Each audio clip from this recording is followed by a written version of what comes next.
కౌశిక్ రెడ్డి గారు అధ్యక్ష కౌశిక్ రెడ్డి గారు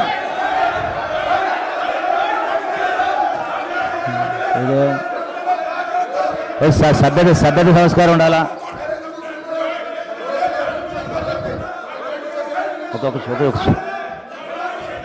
అధ్యక్ష అధ్యక్ష అధ్యక్ష అధ్యక్ష కౌశిక్ రెడ్డి గారు సభా మర్యాదలను కాపాడండి.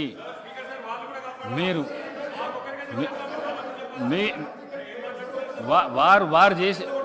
వారు చేసినందుకే వారు లేచినారు, మీకు తెలియంది కాదు. మీరు చాలా సీనియర్ శాసనసభ్యులు, మీరు చాలా సీనియర్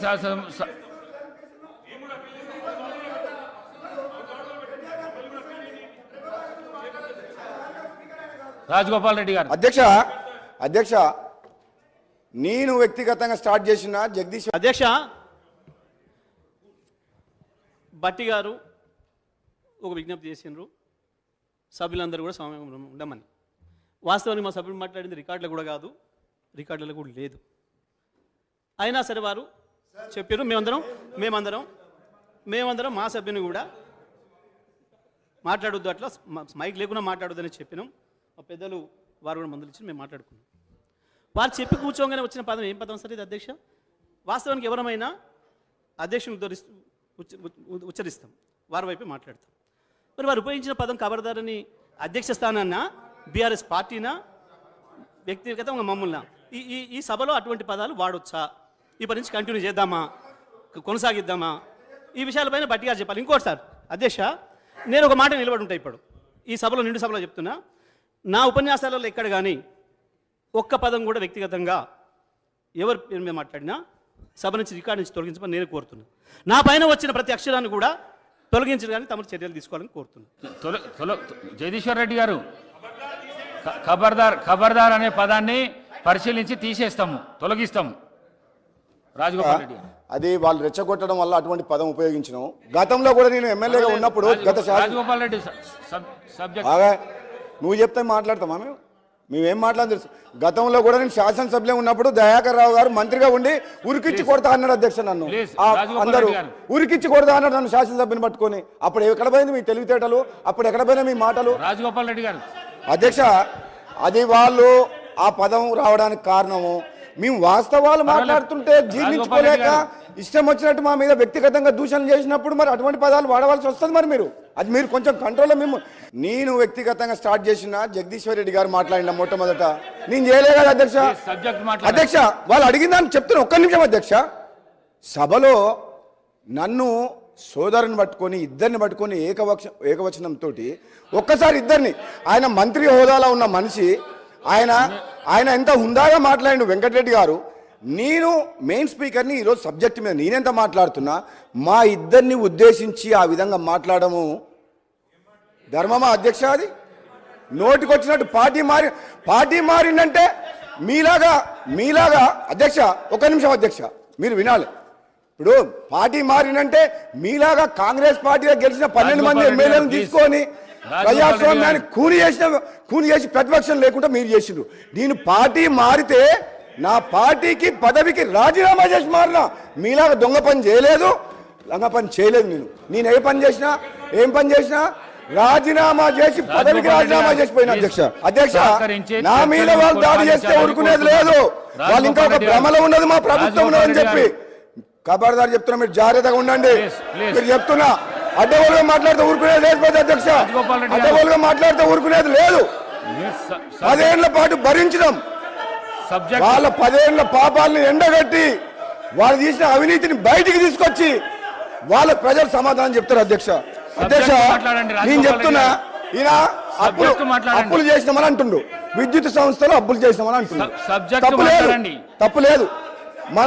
మన రాష్ట్ర అభివృద్ధి కోసం, పవర్ ప్లాంట్ల కోసం ప్రాజెక్టుల కోసం అప్పులు చేస్తే నష్టం లేదు అధ్యక్ష, నష్టం లేదు. రాష్ట్ర అభివృద్ధి కోసం, ప్రజల సంక్షేమం కోసం, మన ఇన్ఫ్రాస్ట్రక్చర్ క్రియేట్ చేసేందుకు, ఇరిగేషన్ ప్రాజెక్ట్ చేసేందుకు, పవర్ ప్లాంట్ పెడతాందుకు అప్పులు చేస్తే తప్పులేదు. కానీ అనవసరంగా యాదాద్రి పవర్ ప్లాంట్ కట్టొద్దు అని చెప్పిండ్రు. అది 7 రూపాయలకు 8 రూపాయలకు ఒక యూనిట్ ధర వస్తుంది Yadadri power plant. Kaleshwaram project వద్దు అని చెప్పిండ్రు. అనవసరంగా మిగులు బడ్జెట్తో ఉన్న రాష్ట్రాన్ని అప్పులు చేసి రాష్ట్రాన్ని అప్పుల పాలు చేసింది. నిజంగా వీళ్ళు వేరే రాష్ట్రాలతో పోలుస్తారు అధ్యక్ష.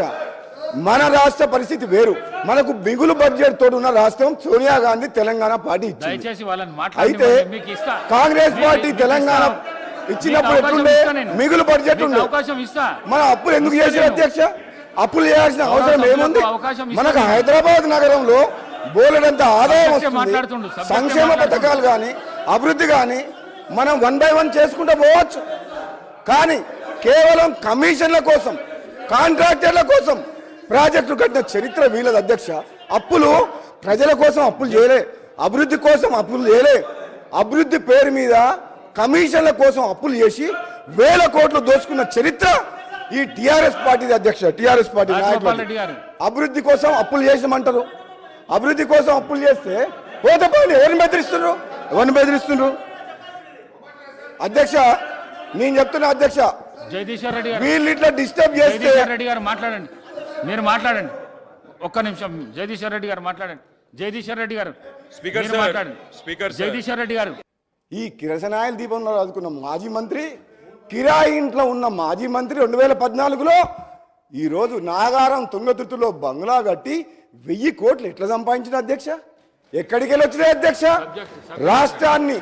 రాష్ట్రాన్ని అప్పుల్లోకి నెట్టేసి, ఈ పవర్ మినిస్టరు విద్యుత్ సంస్థలను అప్పుల్లోకి నెట్టేసి, ఈయన మంత్రిగా మాత్రం భూములు, ఇసుక మాఫియా 1000 కోట్లు దోచుకున్న చరిత్ర ఈయనది మాకు చెప్తున్నా అధ్యక్ష. అధ్యక్ష, మరి అన్ని మాటలు నన్ను అన్నప్పుడు నేను మాట్లాడగా అధ్యక్ష, నన్ను పార్టీ మారినవని అధ్యక్ష అన్నాడు అధ్యక్ష. ఈ పార్టీలో ఉన్నా ఆ పార్టీలోకి పోయినా ప్రభుత్వ వ్యతిరేకంగా పోరాటం చేసి నా ఆశయం లక్ష్యం ఒకటే అధ్యక్ష, ఈ కుటుంబ పాలన పోవాలి, నియంత పాలన పోవాలని తెలంగాణ సమాజం మొత్తం తెలంగాణ ఇచ్చిన కాంగ్రెస్ పార్టీ వైపు చూస్తే మళ్ళీ కాంగ్రెస్ పార్టీకి వచ్చిన మీకు అర్థం కాలేదా? నాలాంటి వ్యక్తి మళ్ళీ వాపసు వచ్చిందంటే మీ పని అయిపోయిందని మీకు అర్థం కాలేదా? నేను వచ్చిన తర్వాత మీరు అటుపక్క పోయిన మాట మర్చిపోకండి. పార్టీ మారింది ప్రజల కోసం. ఆనాడైనా ఈనాడైనా ప్రజల పక్షాన నేను గొంతు విప్పింది తప్పితే వీళ్ళ పదవులకు డబ్బులకు ఆశపడే వ్యక్తులం కాదు.